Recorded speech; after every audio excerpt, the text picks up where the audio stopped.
Bueno, muchas gracias. Hostias. Fíjate esto que ni he empezado ni a hablar, ¿eh? O sea, ya me puedo ir a casa. Bueno, gracias por venir. Primero por las horas que son y segundo porque competimos con Unity en el Track 2, con lo cual es doble mérito. Yo vengo aquí hoy a hablar de metaprogramación en JavaScript, ¿vale? ¿Alguien ha oído hablar alguna vez el término metaprogramación? Vale, guay. En realidad, lo que vamos a hacer es revisitar un poco los conceptos del lenguaje, porque seguro que todos, sin saberlo, alguna vez en JavaScript hemos metaprogramado, ¿vale? Bueno, para los que no me conozcáis, mi nombre es Javier Vélez, yo me dedico a hacer evangelización, que me gusta, y también soy profesor de universidad. Hago cosas de investigación en el área de e-learning, bueno, desarrollador en mi tiempo libre, full stack, etcétera, etcétera. Bueno, lo primero de todo, ¿qué es la metaprogramación? Habitualmente nosotros lo que hacemos es programar, ¿vale? ¿Qué es un programa? Esta es la pregunta de primero de carrera, ¿no? ¿Qué es un programa? Un algoritmo que toma unos datos de entrada y produce unos resultados de salida. Lo que nosotros vamos a construir son programas que transforman, generan o modifican programas incluidos a ellos mismos, lo que significa que los datos de entrada son programas y el resultado de salida es otro programa transformado. ¿Cómo podemos hacer esto? Pues esto lo podemos hacer Ay, perdonad. ¿Cómo lo podemos hacer? Con dos estrategias. Con lo que se llama programación generativa, que consiste en hacer un programa que desde cero sea capaz de generar dinámicamente un programa, código que se ejecute inmediatamente después de generarlo, o con estrategias de programación compositiva, que esto está dentro del paraguas de la programación orientada a componentes, y que básicamente consiste en que coges unos artefactos ya prefabricados, por así decirlo, un código que está preconstruido, ¿vale? Y entonces la actividad del metaprograma, que así lo llamaremos a los programas que generan programas, la actividad del metaprograma va a consistir en confeccionar otro componente a partir de estos programas de entrada que los llamaremos metacomponentes, ¿vale? O sea, un metaprograma coge metacomponentes de entrada, genera un componente de salida por un ejercicio de confección compositiva, ¿vale? Veremos a lo largo de esta charla qué significa eso de la confección compositiva. ¿Por qué todo esto? ¿Qué es lo que perseguimos? Pues sobre todo lo que perseguimos es automatización. Lo que queremos es desarrollar código de una manera mucho más ágil, mucho más temprana, con menos costes, imputando menos costes en el proceso de desarrollo, para que las cosas se puedan hacer mejor y más rápidamente y podamos entregar un producto a nuestro cliente de una manera mucho más rápida. Esto tiene que ver mucho con la reutilización. La reutilización convencionalmente, entendida en ingeniería del software, consiste en que yo cojo un artefacto en el ámbito de una arquitectura que ya se ha desarrollado e intento moverlo a otra arquitectura. El problema es que si cada arquitectura es de un dominio determinado y hace unas cosas determinadas, pues eso condiciona mucho las posibilidades de reutilización, porque los artefactos fueron concebidos para encajar en la primera arquitectura, pero no necesariamente en la segunda. Lo que vamos a hacer es que nuestros componentes van a absorber la necesidad, los requerimientos de adaptación. Los componentes van a ser procesados por los metaprogramas y con una adecuada plasticidad contractual lo que van a conseguir es adaptarse a los distintos contextos arquitectónicos de nuestros clientes, ¿vale? El tercero de los objetivos es la extensibilidad. Necesitamos que nuestras arquitecturas se construyen y evolucionan a lo largo del tiempo sin la necesidad de tener que reconstruir el código cada vez que tenemos que incluir una nueva característica. Y esto se consigue por medio de las capacidades extensivas que buscamos en los componentes. Y finalmente, la mantenibilidad. Efectivamente, si nosotros trabajamos con componentes estereotipados, con fragmentos de código que está estereotipado en el marco de un dominio, lo que podemos hacer es definir líneas de evolución independientes, de tal manera que podemos dedicar equipos de desarrollo diferentes a cada componente, ¿no? Entonces eso fomenta también la mantenibilidad. Así que automatización, extensibilidad, reutilización y mantenibilidad son los 4 principios que justifican por qué venimos hoy aquí a hablar de metaprogramación. Pero ¿y cómo se hace la metaprogramación?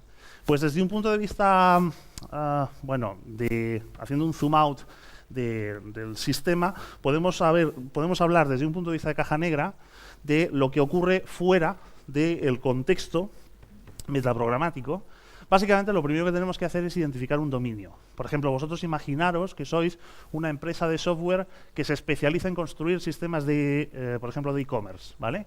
Entonces, lo primero que hacéis antes de desarrollar vuestro primer proyecto para un cliente es definir claramente cuáles son esos estereotipos de código que funcionarán como metacomponentes en el dominio, ¿vale? A nivel de dominio. Por ejemplo, pues un repositorio de ítems, pues por ejemplo, etcétera, etcétera, ¿no? Y una vez que los tenemos identificados y los tenemos preprogramados y especificados al nivel de abstracción adecuado, entonces el ejercicio de construcción de arquitecturas concretas para clientes específicos se simplifica considerablemente. Lo que tiene que hacer un cliente es, el ingeniero de dominio hace una especificación completamente declarativa, pensad en una especificación, no sé, XML o JSON, etcétera, ¿vale? Quizá con ayuda de algunos lenguajes específicos de dominio, que diga, que especifique solamente las partes variantes del producto. Es decir, yo necesito un sistema de e-commerce, pero lo necesito con capacidades de evolución de producto. O no lo necesito con estas capacidades, lo necesito con varias líneas de producto y sistemas de loyalty para los clientes, etcétera. Entonces, solo las capacidades variantes se especifican en un fichero completamente declarativo, en una especificación completamente declarativa, y eso genera lo que tenéis ahí puesto, que es la especificación del producto. La especificación del producto lo que hace es servir de punto de entrada al framework de metaprogramación compositiva. ¿Y qué es un framework de metaprogramación compositiva? Pues desde un punto de vista arquitectónico de alto nivel, lo que hace es coger un orquestador, o sea, tiene un orquestador que interpreta estas especificaciones y eso mueve a ejecución los metaprogramas. Los metaprogramas lo que hacen es usar los componentes, es decir, seleccionar discrecionalmente qué metacomponentes se van a utilizar para construir una arquitectura de cliente específicamente diseñada, específicamente construida a tenor de los requerimientos de este cliente, ¿vale? Alineada con las partes variantes que éste especificó en la especificación de producto, ¿vale? En este sentido se pueden distinguir dos niveles de actuación, ¿vale? El nivel superior es el nivel de metaprogramación o el nivel de programación compositiva. Es decir, necesitamos un lenguaje que nos permita definir los metacomponentes y también necesitamos un lenguaje que nos permita hacer los ejercicios de metaprogramación para componer, ¿vale? Y una vez que tenemos una arquitectura concreta para un cliente, entonces lo que podemos hacer es mover eso a ejecución y en un nivel programático programar, digamos, las partes de código pegamento que confeccionan, bueno, pues la parte, la lógica, digamos, funcional de la arquitectura, que en un 95% estará toda en los componentes ya construidos, ¿vale? Entonces, si a esto le introducimos la dimensión tiempo, se puede hablar de dos aproximaciones distintas, ¿vale?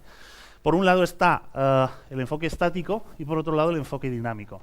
Desde un punto de vista estático, lo que podemos decir es que este ejercicio de construcción de una arquitectura a medida en función de unas especificaciones declarativas, por medio de actividades metaprogramáticas, se realiza de manera preliminar en una primera fase que llamaremos fase de composición, ¿vale?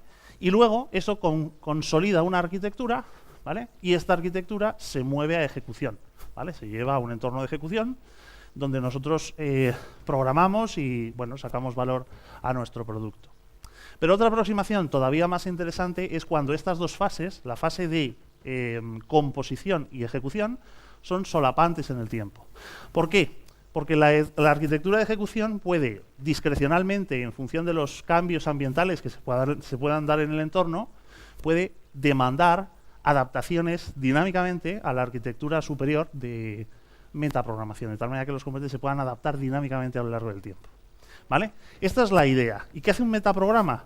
Entonces, un metaprograma lo que hace para construir a partir de metacomponentes, componentes, ¿vale?, es atravesar estas 5 fases. Lo primero de todo es seleccionar cuáles son los metacomponentes que son necesarios para hacer ese ejercicio de confección compositiva y generar nuestro componente. Después lo que tenemos que hacer... Se me vuelve loco el puntero. Después lo que tenemos que hacer es... una cosa muy importante, que es el ejercicio de adaptación. En muchas ocasiones tendremos distintos contextos arquitectónicos y el componente hay que adaptarlo desde un punto de vista sintáctico y semántico en el contexto de la arquitectura. ¿Esto qué significa? Pues que probablemente hay que confeccionar el componente para que tenga los métodos adecuados, las propiedades adecuadas con los nombres que se esperan en el contexto de explotación, y desde un punto de vista semántico, por ejemplo, a lo mejor queremos hacer que nuestro componente pues, responda a una arquitectura de eventos, etcétera, etcétera. De momento esto parece muy abstracto, pero luego a continuación lo vamos a bajar a la realidad, ¿vale? Simplemente estamos posicionando lo que queremos hacer. En tercer lugar está la composición. La fase de composición es efectivamente conectar el componente con la vecindad de los componentes en la arquitectura. Y una vez que tenemos eso, potencialmente podemos descubrir que esa conexión compositiva es un patrón de reutilización que se puede aplicar a otros ámbitos en el marco del dominio y, por tanto, merece la pena encapsularlo como un nuevo componente, como una nueva caja negra para su reutilización en el futuro. Y finalmente la contextualización. A diferencia de lo que ocurre en otros paradigmas, donde el código y la ejecución de dicho código coincide, ¿vale? El contexto de ejecución y el contexto donde reside dicho código coincide, en este paradigma, en la programación orientada a componentes, no es necesariamente así. Tú puedes que un componente A, por ejemplo, solicite a un componente B que ejecute un método y que lo ejecute en el contexto de otro componente C, para que ese código, ¿vale?, impacte, el resultado de ese código impacte en el estado del componente C. Esto veremos que es muy importante. Bueno, esto es un poco lo que pretendemos. Así se puede decir que desde un punto de vista paradigmático hay como tres ejes dimensionales: los objetivos, los mecanismos y los principios. Bueno, los objetivos ya los hemos descrito, los mecanismos los veremos a continuación, que son las capacidades que nos da el lenguaje para metaprogramar en JavaScript, y los principios, de alguna manera, nos dan las directrices generales de cómo articular buenas prácticas en torno a todo esto. Y en torno a ello hacemos planos de actividad. El plano programático describe técnicas primitivas, técnicas muy primitivas en el desarrollo, para descubrir cómo, con los mecanismos que nos ofrece el lenguaje, se dan cobertura a los objetivos. En el plano de diseño aparecen los patrones, que de alguna manera pretenden reconciliar los mecanismos que ofrece el lenguaje con las buenas prácticas relacionadas con los principios de diseño. Y en el plano arquitectónico lo que hacemos es seleccionar algunos patrones discrecionalmente para aplicarlos transversalmente a toda una arquitectura, imponer una serie de restricciones y hacer así un estilo arquitectónico programático. Veremos algunas arquitecturas basadas en composición. Bueno, pero aquí de lo que venimos a hablar es de JavaScript y de por qué JavaScript mola como lenguaje de composición, ¿vale? Entonces, lo que vamos a hacer es revisitar el lenguaje JavaScript, ¿vale?, para ver por qué este lenguaje es mucho mejor para la metaprogramación que otros. Quizá no es el mejor de todos, porque hay otros que ofrecen más capacidades, pero este tiene muchas capacidades de metaprogramación. Lo primero de todo, restringir nuestro discurso. Vamos a hablar aquí de metaprogramación compositiva. Dejaremos fuera los metaprogramas que se dedican a generar código desde cero para construir un componente, ¿vale? Dedicaremos nuestra charla a hablar sobre cómo generar componentes a partir de otros componentes. Y también que nuestra composición es dinámica. ¿Esto qué significa? Significa que tanto el lenguaje de composición como el lenguaje de componentes, ambos, el de ambos niveles, es JavaScript. Y eso implica que muchas veces en un mismo código veremos entremezcladas actividades puramente metaprogramáticas con actividades programáticas a la vez, ¿no?, en el mismo algoritmo. JavaScript es un buen lenguaje porque ofrece muchas bondades. Esto es lo que vamos a ver en este capítulo. Es un lenguaje muy dinámico, es un lenguaje muy flexible, que tiene un sistema de tipos débil, y eso tiene sus desventajas, naturalmente, si queremos robustez, pero también sus ventajas si queremos flexibilidad, que es lo que demandan los sistemas de metaprogramación. Y también tiene un sistema de clases basado en prototipos, que es otra suerte de flexibilidad en relación, pues, a los sistemas de tipos. Lo veremos. Nos centraremos además en tan solo las capacidades del modelo de objetos que tiene JavaScript. Es decir, vamos a dejar fuera de este discurso la programación funcional, todas las capacidades de programación funcional. Es decir, no hablaremos de clausuras, ni de orden superior, ni de retención de variables, ni de evaluación parcial, porque todo ello nos conduce más a programación generativa, estrategias de programación generativa, que de programación orientada a componentes. Entonces vamos a ver cuáles son las capacidades de JavaScript como lenguaje de programación, como buen lenguaje de programación compositiva. Lo primero de todo es que los objetos de JavaScript, bueno, aquí tengo una encendida pelea con la comunidad, no son en realidad objetos desde un punto de vista clásico, tal y como se concibe en la ingeniería del software en la orientación a objetos. Son meros agregadores de propiedades, ¿vale? Un objeto es un agregador que permite incorporar ciertas propiedades y métodos miembros, ¿vale? Y esto, aunque pueda parecer suficiente, ¿vale? Pues para un sistema fuerte de tipos es una cosa negativa, pero sin embargo todas las negatividades que se le suelen achacar a JavaScript hoy las vamos a convertir en virtudes cuando hablemos de metaprogramación. Aquí veis cómo quizá la idea estrella de los modelos de objetos en JavaScript es que son objetos abiertos.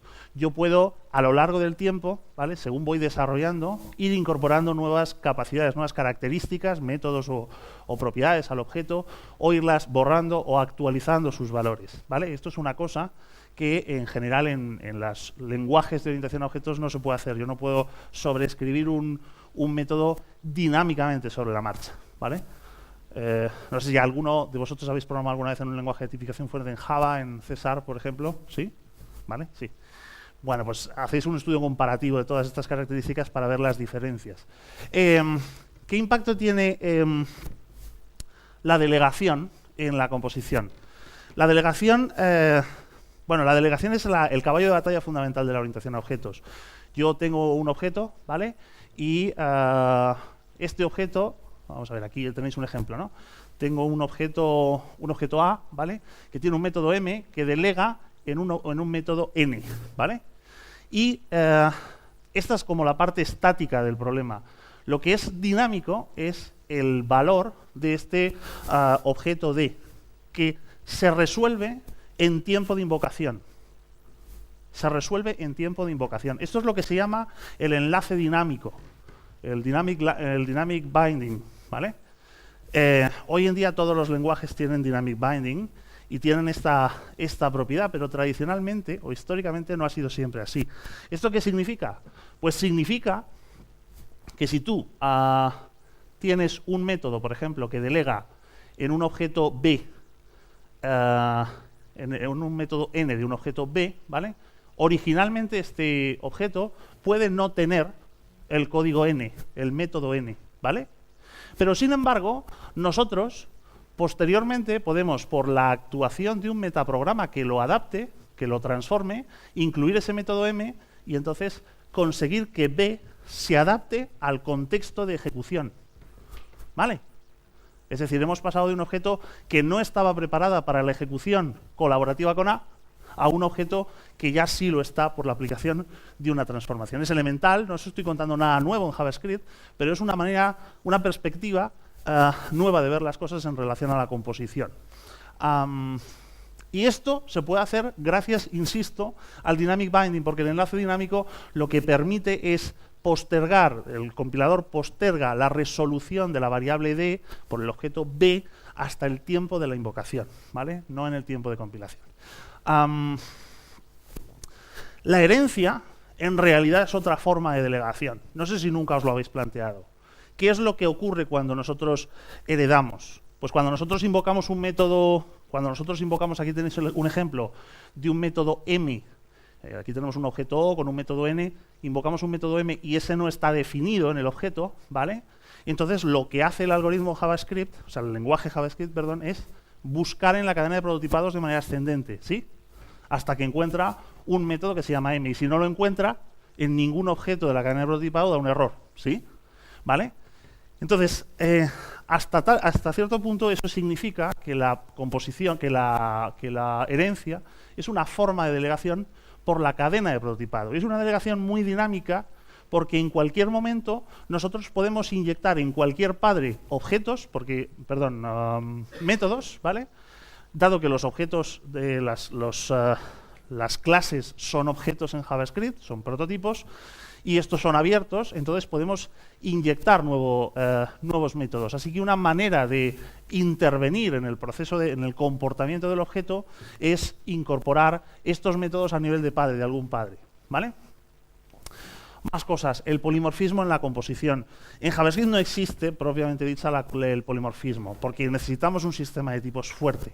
En su lugar, lo que se utilizan son convenios basados en contratos, ¿vale? En protocolos entre objetos. Si yo tengo aquí, por ejemplo, un objeto C que articula una delegación con un objeto pasado como parámetro O, lo único que se le pide al objeto O es que disponga de un método M.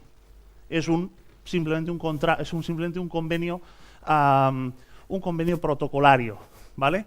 Esto también da oportunidades de intervención. Si el objeto originalmente O no tiene el método M, no pasa nada, simplemente le aplicamos un metaprograma que lo transforme y obtenemos un objeto preparado para ese contexto de adaptación. Y también es muy importante la contextualización en la composición. Fijaos el lío que es siempre hablar del this en JavaScript. Vamos a ver que ese lío es magnífico cuando hablamos de metaprogramación en JavaScript. Si nosotros tenemos aquí un típico ejemplo, tenemos aquí un objeto, ¿vale? Y dos métodos m y n delega en el método hermano m, ¿vale? Aquí. Eso se hace porque el this es un puntero implícito que apunta al objeto donde vive el método n, ¿vale? Así que una manera de enlazar los métodos n con m, la lógica de n sobre el método m, es a través del puntero this, ¿vale? Pero ¿qué pasa si nosotros fuéramos capaces de cambiar el valor al this? Pues que recontextualizaríamos su ejecución. ¿Cómo podemos hacer esto? Pues fijaos, si yo, por ejemplo, dentro de n meto una clausura, ¿vale? Que una función anidada, si lo queréis decir así, ¿vale? Lo que ocurre es que el this se contextualiza. ¿A dónde se contextualiza? Al objeto global, ¿no? ¿Sí? Al Windows, si estamos en el navegador. Y entonces, ¿dónde se busca el método m en este caso? N ya no está enlazado con un método hermano, sino que en este caso, simplemente, por el contexto donde está ubicado, se enlaza con el método m que está a nivel global establecido. Estamos estableciendo distintos mecanismos de enlace con distintos componentes. Y ítem más. Además, existe un método bind asociado al objeto función que nos permite recontextualizar explícitamente el this en el marco de otro objeto, de tal manera que nos permite hacer composiciones de n con un m que está en otro objeto, enlazar dos objetos, simplemente por un ejercicio de contextualización, cambiando el valor del this. Esto es una cosa que la mayoría de los lenguajes del mainstream de orientación a objetos no soportan. El this es un objeto, es un valor, un puntero constante. En JavaScript no lo es. Bueno, y también tenemos una arquitectura reflexiva que ofrece metadatos para conocer un poco la ecología de objetos en ejecución en cada momento, ¿vale? Hay propiedades a nivel de constructor, a nivel de objeto, a nivel de propiedad y a nivel de prototipo. No entro en ellas porque básicamente son conocidas y entraríamos en un estudio profundo que no merece la pena. Tenemos ya entonces discutido que JavaScript es un buen lenguaje de programación, de metaprogramática, de metaprogramación, pero ¿cuáles son las técnicas que podemos emplear para construir metaprogramas? Pues antes de eso vamos a establecer unos pocos conceptos, ¿vale? Lo primero que hay que decir que la metaprogramación compositiva es un ejercicio de intervención. Quiero decir que yo no voy a transformar un componente enteramente para dejarlo en otra cosa completamente distinta. Lo que voy a hacer es intervenciones puntuales en el código para hacer transformaciones con carácter adaptativo o contextualizador o encapsulador, etcétera. Y para expresar esas intervenciones necesitamos introducir el concepto de code holder. Un code holder es un espacio proporcionado por la tecnología, proporcionado por el lenguaje, dentro del modelo de objetos, es decir, dentro del objeto, donde podemos hacer un ejercicio de intervención, ¿vale? Entonces, lo que estaría muy bien es hacer un estudio exhaustivo de cuáles son todos los code holders que tiene JavaScript definidos, ¿vale? Eso es lo que haremos a continuación. ¿Y en qué consiste un ejercicio de intervención? Pues consiste en un ejercicio de seleccionar un code holder e inyectar un fragmento de código, porque ese code holder así lo permita, ¿vale? Así que un metaprograma consiste en seleccionar un code holder, inyectar un fragmento de código dentro de ese code holder y articular un proceso de intervención puntual para hacer una transformación de ese componente, ¿vale? Entonces, existen 4 técnicas identificadas, fundamentales, en el marco de JavaScript, para la metaprogramación. La primera de ellas es la técnica de la metaprogramación aditiva. Las técnicas aditivas. Las técnicas aditivas consisten en que si tenemos un objeto, nosotros somos capaces de añadir propiedades y métodos miembro a ese objeto, porque los objetos son abiertos, siempre y cuando no estén sellados ni tengan prevenidas las extensiones, ¿vale? Entonces, los code holders que podemos identificar aquí son las capacidades de extensión de propiedades y métodos miembro, y fundamentalmente podemos definir una colección de operadores que funcionarán como primitivas en el proceso compositivo relacionados con las técnicas de adición. Son elementos muy primitivos y por tanto muy sencillos de entender.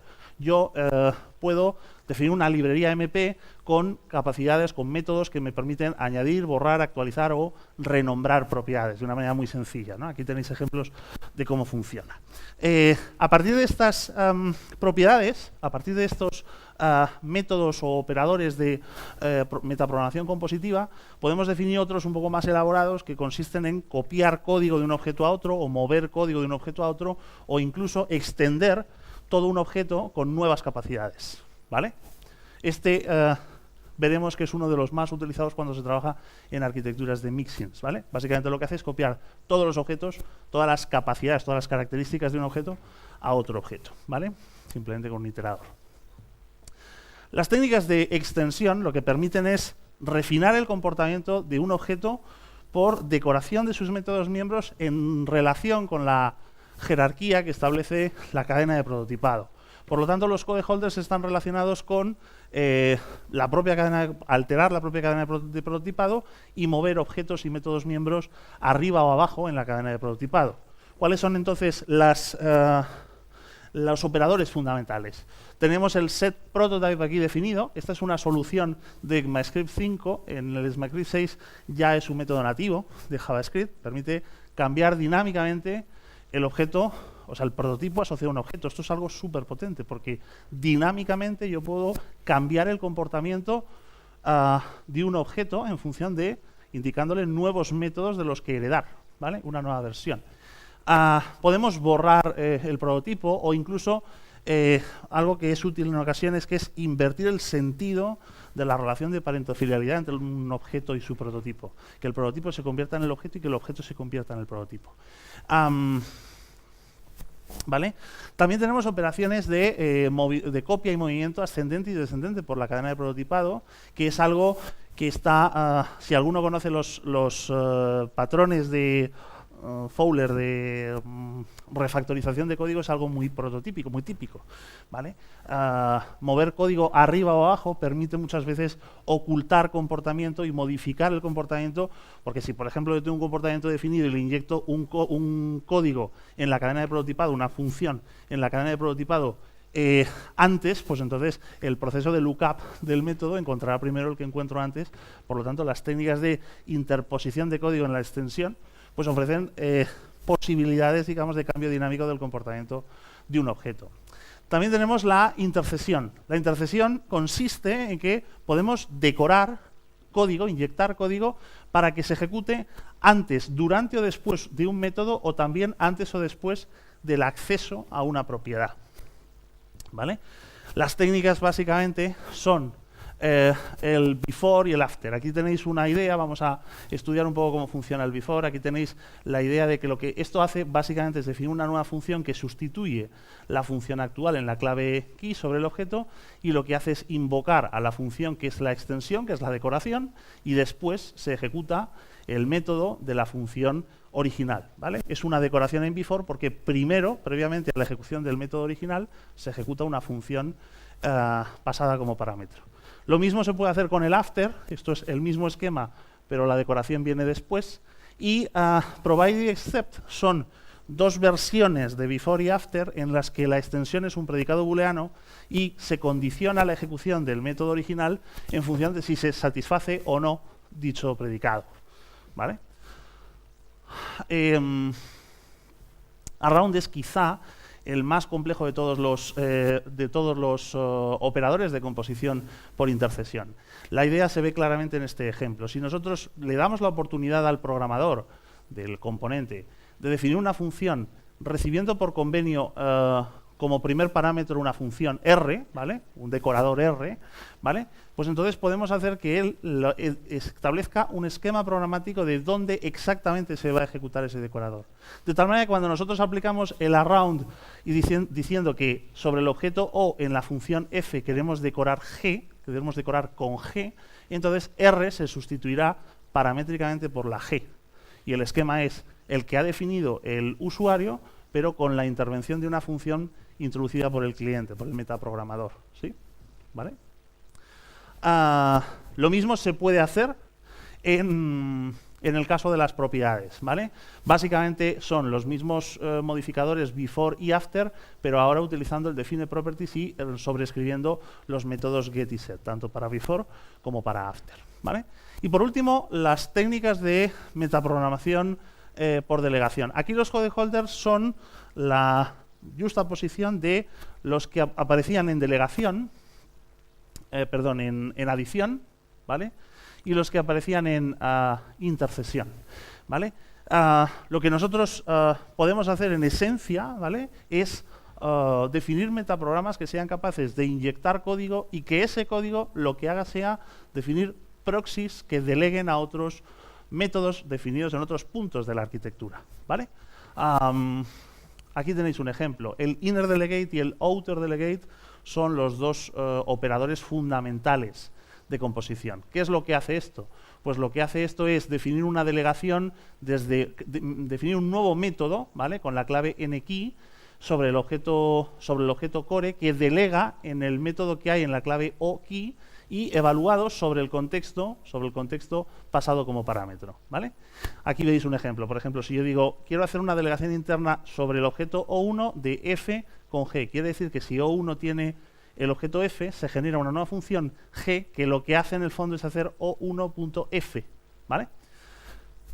Y el outer delegate hace lo mismo, pero en lugar de hacerlo sobre una función interna del propio objeto, lo hace sobre otra función en otro objeto, ¿vale? Es esencialmente lo mismo.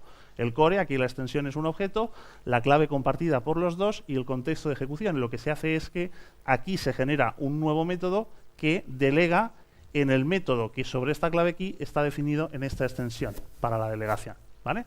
Aquí tenéis el ejemplo. Efectivamente, tenemos dos objetos. Si aquí hay un f, pues en el objeto 1 se genera un nuevo método f que hace o2.f. ¿Vale? A partir de aquí se pueden definir las dos primitivas de delegación fundamentales, que son el forwarding y el delegate. El forwarding y el delegate son dos variantes muy similares que varían exactamente en la forma en la que se contextualiza el método. Por ejemplo, un forward es esencialmente un outer delegate sobre el contexto del delegado. Es decir, aquí se ve muy claro, si nosotros tenemos un objeto O sub 1 con la propiedad x igual a 1 y un objeto O sub 2 con la propiedad x igual a 3 y el método f que devuelve x, ¿vale? Si nosotros introducimos un forwarding, lo que hacemos es generar una nueva función f en O sub 1 y cuando se invoca devuelve 3, porque el contexto, este dis de aquí, se ejecuta, se asigna al contexto O sub 2. Sin embargo, la delegación es justo lo contrario, es decir, inyectamos efectivamente en O sub 1 una función, pero en lugar de delegar en el contexto de O sub 2, delegamos en el contexto del llamante. Así que lo que esto devolvería sería un 1, ¿vale? Bueno, pues hasta aquí son las técnicas de metaprogramación compositiva. A partir de aquí se pueden generar distintos tipos de arquitecturas, ¿vale? Distintos tipos de arquitecturas. En la investigación que estamos realizando hemos identificado 8 tipos de arquitecturas, no venimos a contarlas todas aquí, quizá 3 de las más relevantes, ¿vale? La primera son los mixins. ¿Quién ha hecho algún mixin alguna vez en JavaScript? Vale. Bueno, un mixin es un ejercicio de mixtura o de mezcla de dos objetos. Tú coges un objeto, coges otro objeto, aplicas un metaprograma y mezclas el contenido de esos dos mixins, de esos dos objetos, ¿vale? Aquí tenéis un ejemplo de cómo funciona esto. Tenéis, por ejemplo, una persona, John, con un primer nombre y un segundo nombre, ¿vale? Y tenéis dos perfiles que representan abstracciones de datos. Is author tiene una serie de libros con métodos pues, de include para añadir o consultar, e isparen lo mismo con una colección de hijos. Y lo que hacemos, en esencia, es combinar estos dos mixins, ¿vale?, dentro de este objeto, ¿vale? ¿Cómo hacemos eso? Invocando al metaprograma mixin con estos valores. El metaprograma mixin hace exactamente lo mismo que el metaprograma extends que hacíamos antes, ¿vale? Que le hemos cambiado el nombre porque lo vamos a ir transformando a lo largo del tiempo por una serie de pegas que le vamos a sacar a este algoritmo. Lo que hace esto básicamente es una iteración sobre todos los componentes de la extensión para volcarlos por copia en el core. ¿Cuál es el problema de esto? El problema de esto es que, ¿qué pasa si en este mixin y en este mixin se utiliza el mismo atributo, el mismo nombre de atributo? Ahí tenemos un problema de colisión de nombres. Cuando nosotros utilizamos el patrón mixin como un patrón de manera muy discrecional, podemos corregir esto manualmente. Pero si nosotros queremos hacer una arquitectura donde absolutamente todos los objetos se construyen por composición de mixins, entonces este problema no se puede resolver manualmente. No podemos garantizar que no haya colisiones de nombres o incidencia de nombres entre cualquiera de dos mixins de la arquitectura. Para solucionar ese problema, lo que hacemos es crearnos un objeto que va a funcionar como contexto en una variable retenida aquí dentro. El algoritmo es esencialmente el mismo bucle que va volcando todos los datos, pero diferencia entre funciones y atributos. Si se trata de una función, hacemos un copy y recontextualizamos con este bind, esta operación bind, recontextualizamos con este bind el método copiado en el contexto que nos hemos creado. De tal manera que el dis que aparece aquí y aquí y aquí y aquí va a referir respectivamente a ese objeto, a este objeto context, donde se supone que tienen que estar los datos. Y para que así sea, donde tiene que estar el data en cada uno de los mixins, ¿vale? En este caso se insertan dos mixins, pues tendrá que haber dos objetos de contexto, uno por cada mixin.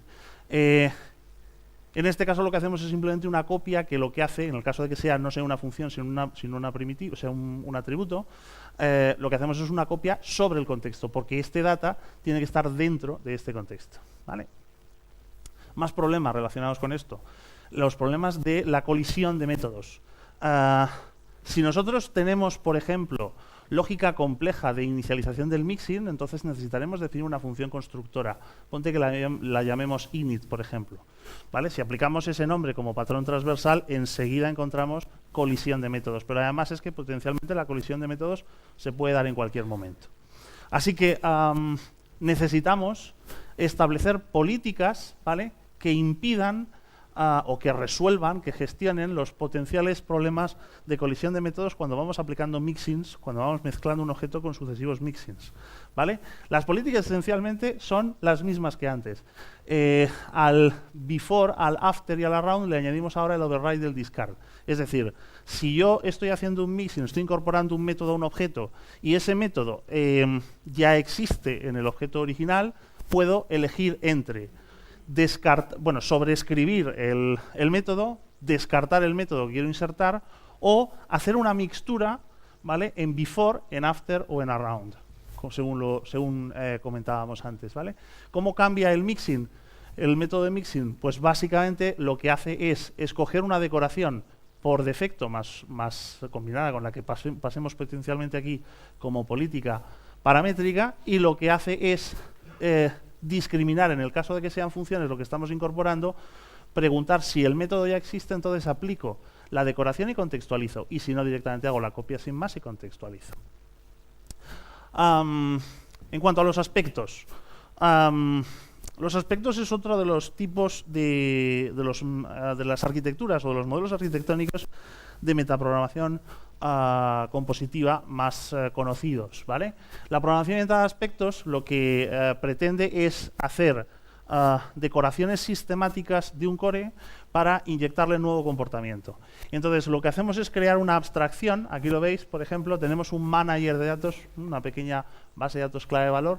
Tenemos un manager de datos sobre las que se puede aplicar checkable y loggable. Y esto básicamente lo que hace es definir sobre el método add, con una política en before, añade este decorador, y aquí, sobre el que básicamente lo que hace es una comprobación de tipos, y lanzar una excepción si no coincide, y aquí sobre el método add en política, bueno, el add y el find, en política before y after, haces una decoración básicamente para hacer una traza, ¿vale?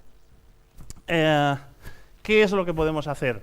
Lo que podemos hacer es un metaprograma bien sencillo que lo único que haga sea ir leyendo estas abstracciones y aplicar las técnicas de decoración que veíamos antes, de intercesión que veíamos antes sobre estos métodos, ¿vale? Esto la desventaja que tiene es que es estático, es decir, cuando se incorpora el aspecto al manager, en este ejemplo, se van a cambiar las funciones. Estamos generando nuevas funciones que sobrescriben la función find y add, ¿vale? Pero podemos hacer una versión dinámica un poco más potente que consista en que las operaciones de incorporación de advices, de decoradores en before o en after, se registren en sendos arrays befores y after, y entonces ahora el modificador es un metaprograma general que se inyecta en todos, en el find, en el add, y que lo que hace es rodear, digamos, de la ejecución del body, ¿vale? Del body, pasado aquí como la extensión, ejecutar con un for each la ejecución de los before, después el body y después los after, ¿vale? La ventaja de esto es que yo puedo cambiar el array de funciones de decorados en cualquier momento justo antes de la ejecución. Estoy postergando el tratamiento de los decorados en la ejecución. Y finalmente, un último modelo arquitectónico, los filtros de composición.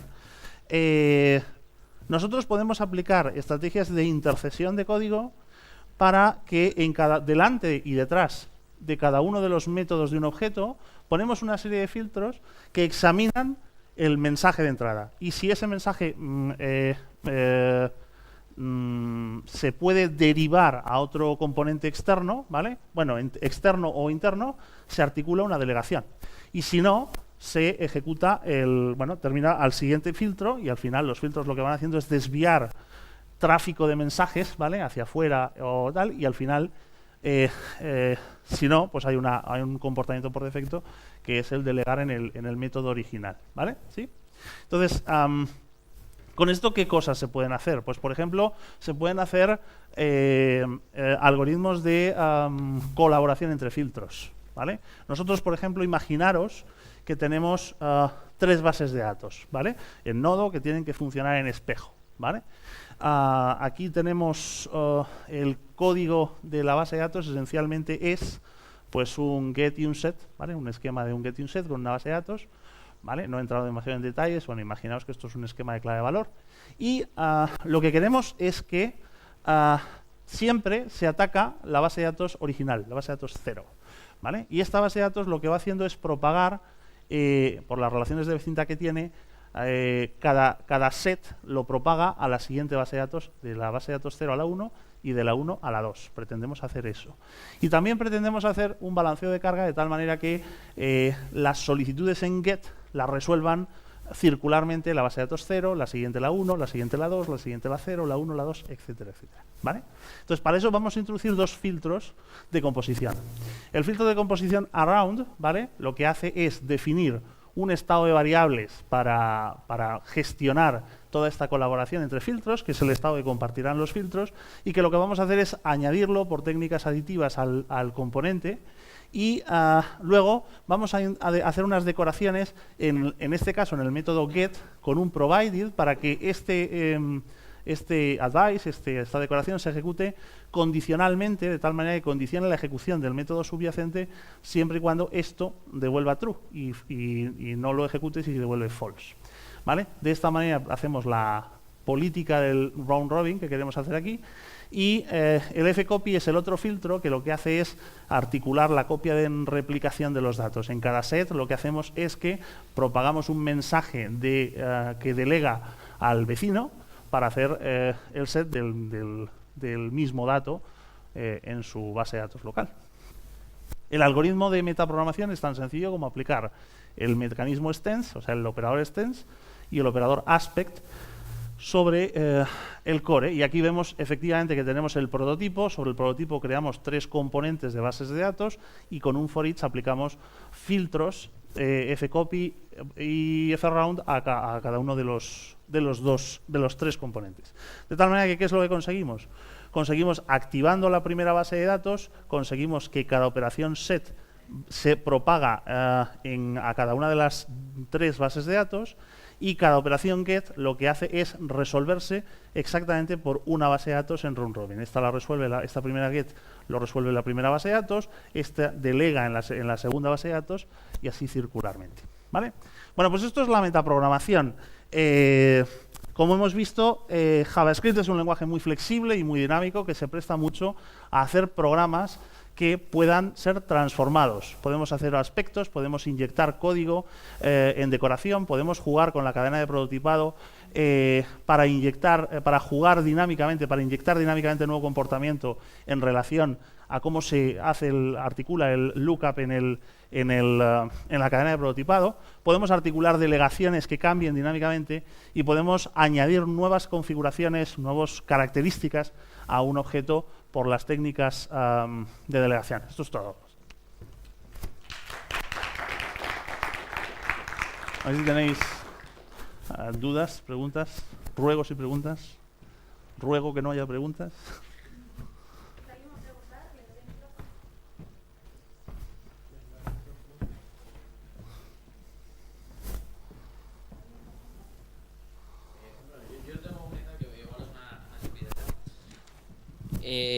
¿Puedes ir a la transparencia del operador de composición por delegación? Creo que había dos. La primera.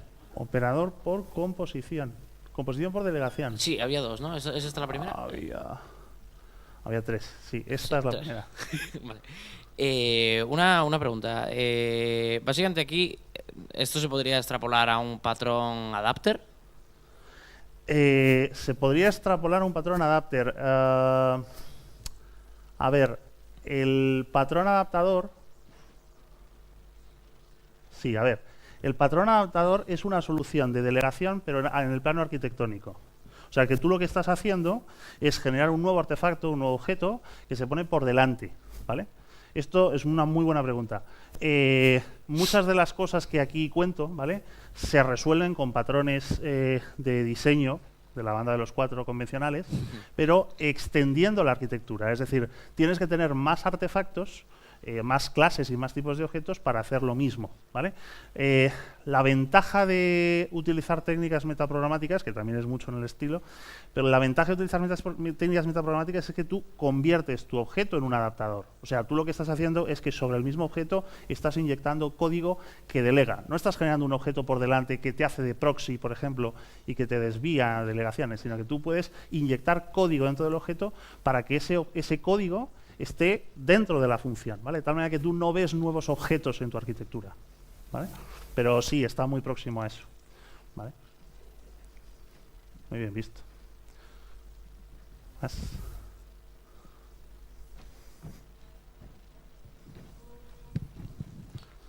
Gracias. Otros lenguajes supongo que no son tan flexibles como JavaScript, ¿o hay alguno que sea igual de flexible o más? Como, Lisp, tenemos para todos los gustos. Lisp supongo que más. Claro.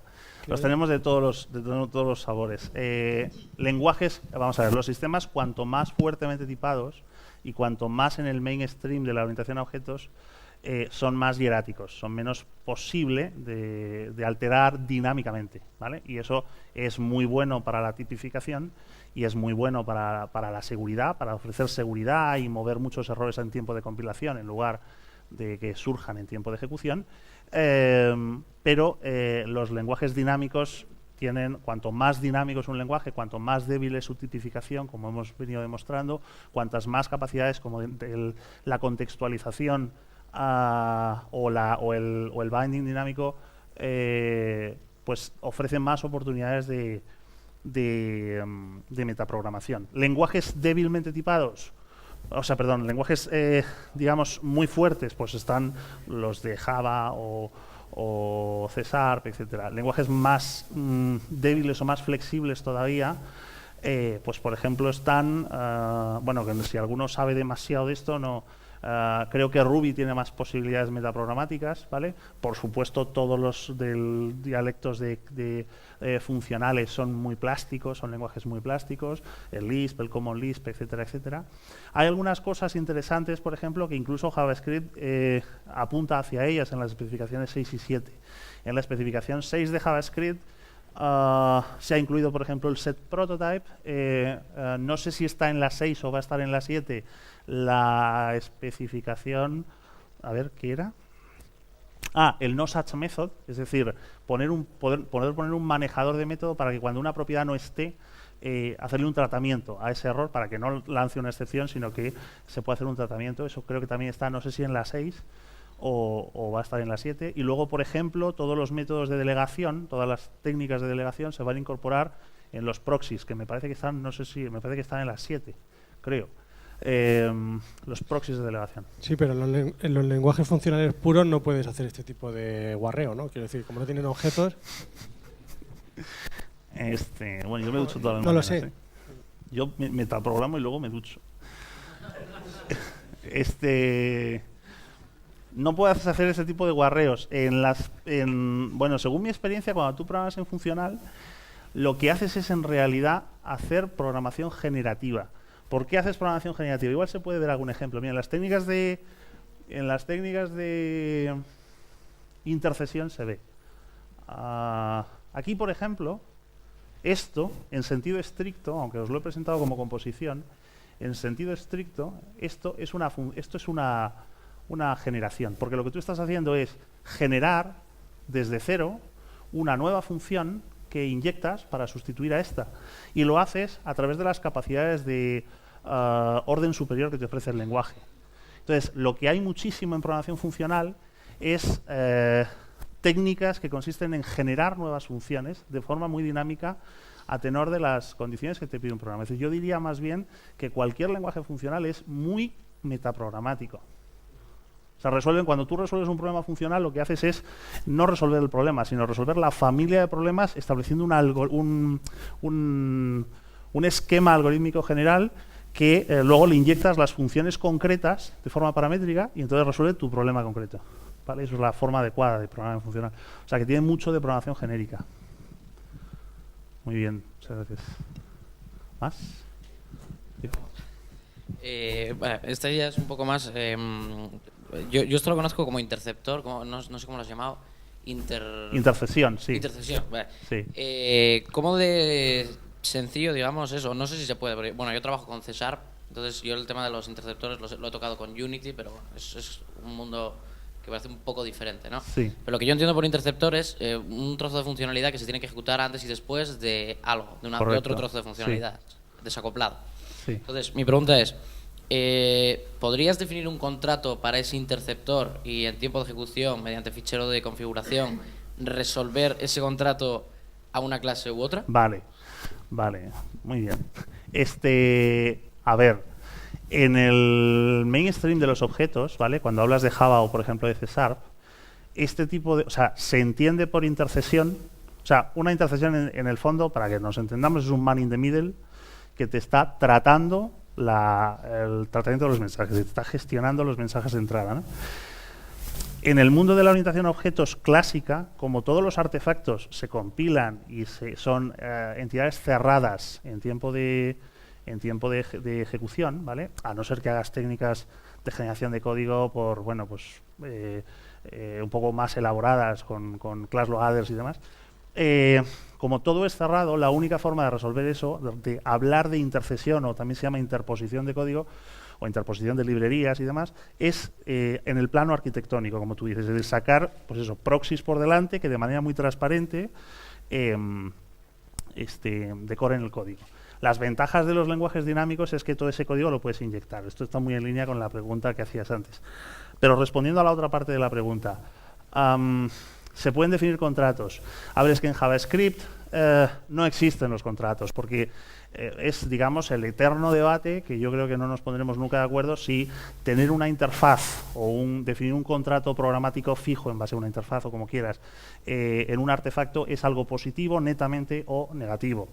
Yo creo que depende de las necesidades. Es decir, si tú quieres un sistema robusto, no cabe ninguna duda de que lo mejor es tipificar el sistema a través de interfaces y con modelos contractuales.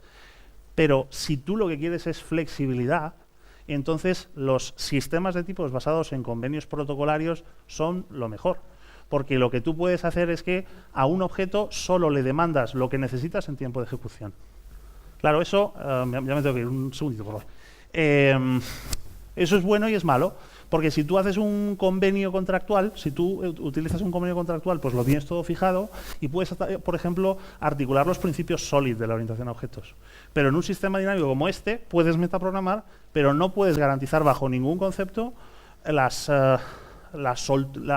solidez SOLID, valga la redundancia, sobre las pirámides polimórficas, ¿vale? Entonces eso, bueno, pues todas las cervezas del mundo, si quieres, nos tomamos y lo discutimos sobre los pros y los contras. Pero en este discurso me viene muy bien defender a JavaScript como un lenguaje débil, flexible, y sus debilidades son sus fortalezas en la metaprogramación.